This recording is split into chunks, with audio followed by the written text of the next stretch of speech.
Et si je vous racontais une petite histoire à travers ce coloriage? Il était une fois une petite fille qui avait 5 ans. Elle aimait dessiner, elle aimait danser, elle aimait partager des bons moments en famille. Elle aimait l'odeur des gâteaux que sa maman lui préparait le dimanche. Elle aimait jouer à la poupée, mais aussi aux petites voitures. Elle se passionnait de tout. Elle pouvait jouer au ballon comme rouler à vélo dans les flaques. Avec du carton, elle et ses sœurs créaient une petite maison. Avec de la peinture, elle coupait les fenêtres, la porte, et elle passait son temps à jouer dedans.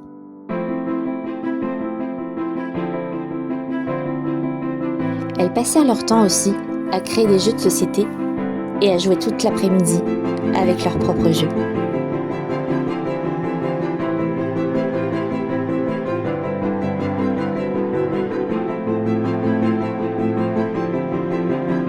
Elle adorait tous ces moments en famille, avec ses amis. Elle riait beaucoup, mais c'était surtout une petite fille solitaire.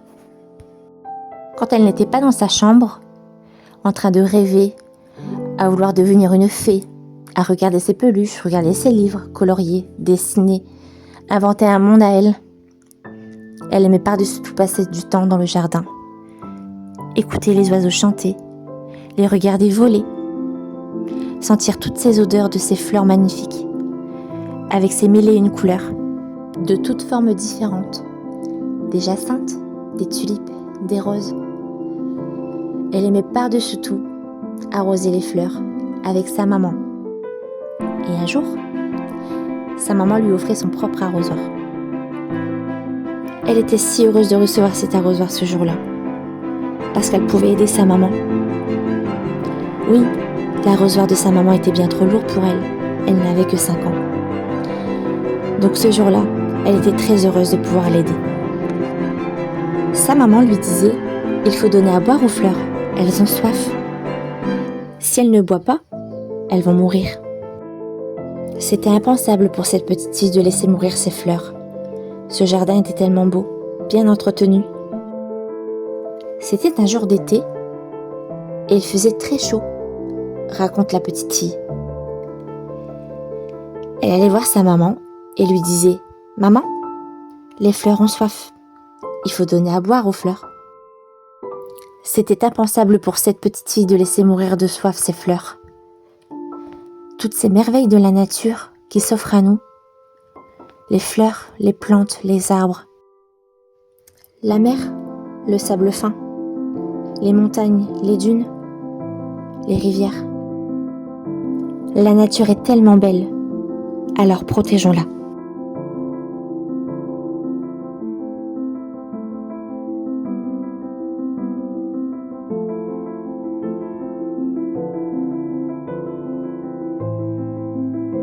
La petite fille adorait les fées. Elle était passionnée par elles. Pourquoi? Parce qu'elles ont des ailes. Elles peuvent voler elles aussi. Et puis, elles ont de la poussière de fée. Elle aussi voulait devenir l'une d'entre elles.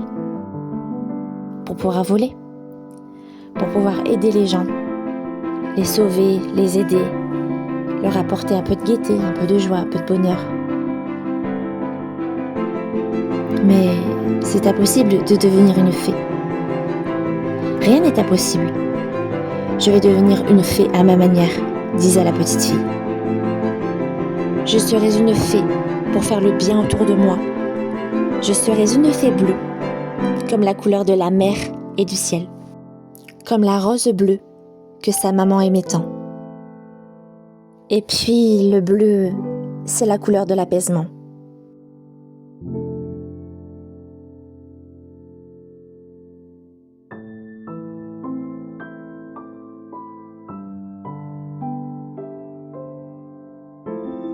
Les années passèrent. La petite fille grandit. Elle va à l'école. Elle se fait quelques amis, mais reste très discrète. Elle ne parle pas beaucoup. Elle est très timide et très réservée. Elle se renferme souvent sur elle-même.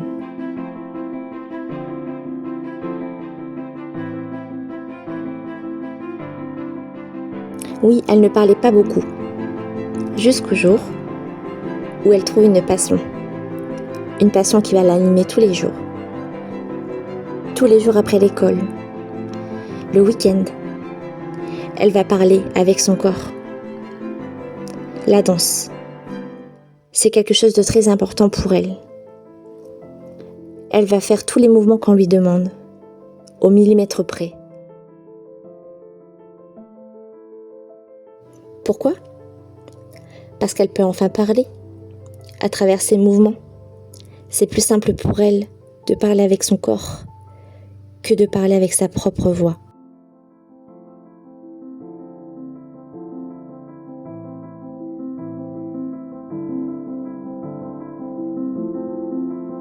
Elle était si heureuse de danser.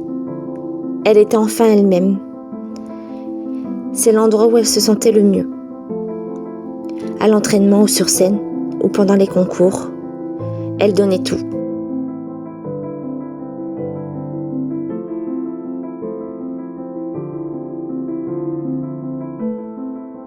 Oui, elle donnait tout, que ce soit à l'entraînement ou sur scène, parce qu'elle était très généreuse.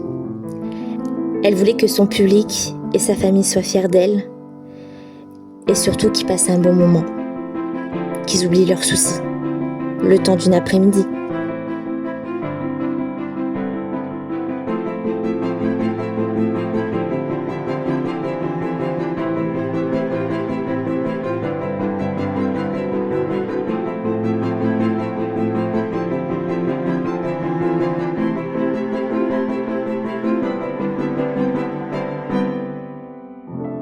La petite fille grandit.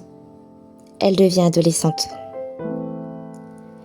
L'adolescence, elle n'en garde pas un bon souvenir. Ça a été une période très difficile pour elle. Les adolescents de son âge n'étaient pas toujours très gentils avec elle. C'est pour ça qu'elle se renfermait de plus en plus. Mais en rentrant à la maison, elle retrouvait sa petite famille.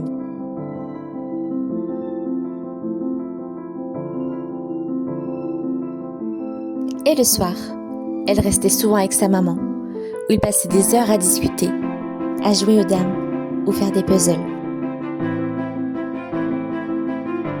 Et parfois même à manger en pleine nuit.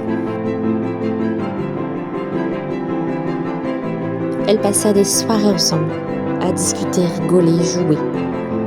Et pourtant, la petite fille n'osa jamais parler de ce problème, de ce secret.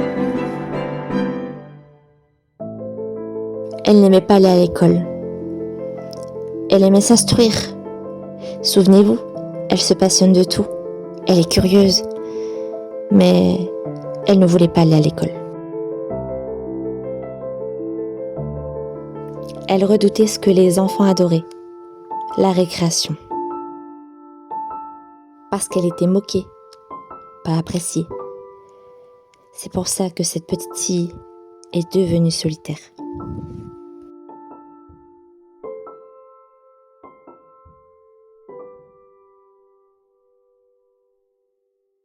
La vie continue, les années passèrent.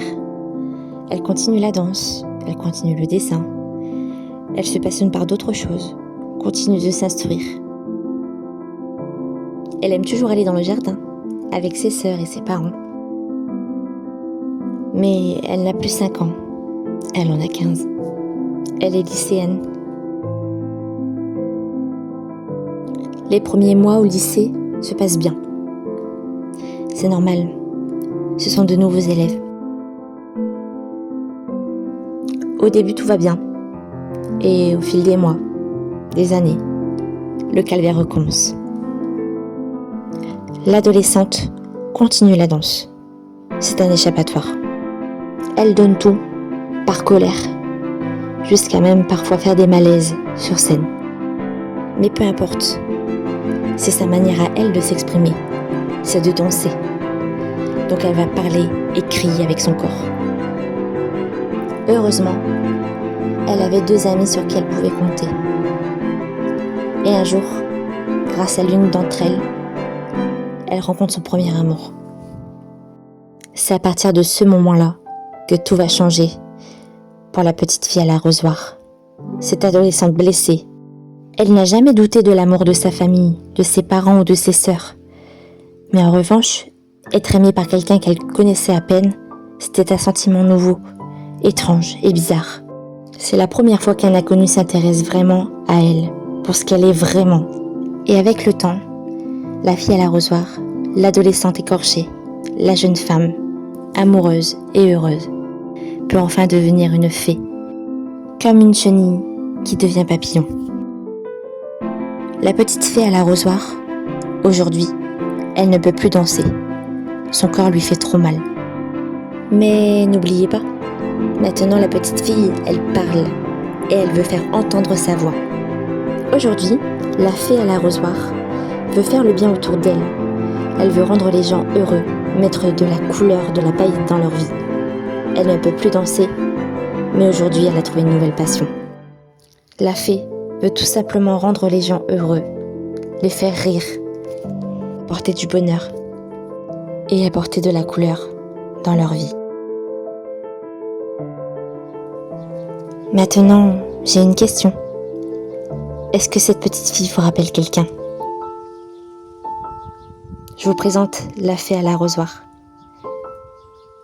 Eh oui, cette petite fille, c'est moi. Et aujourd'hui, cette photo a 30 ans. C'est avec beaucoup d'émotion que je vous remercie d'avoir regardé cette vidéo qui me tient tant à cœur. Je dis non à l'harcèlement, oui au bonheur, oui à la paix. Merci à Julie Aspiri pour ta confiance, pour cette illustration magnifique qui me rappelle tant mon histoire. Merci à mes 2 amis fidèles qui ont été là pour me soutenir pendant ces épreuves difficiles. Merci à ma famille arc-en-ciel et merci à cet inconnu qui est aujourd'hui mon pilier, mon mari. Je vous aime.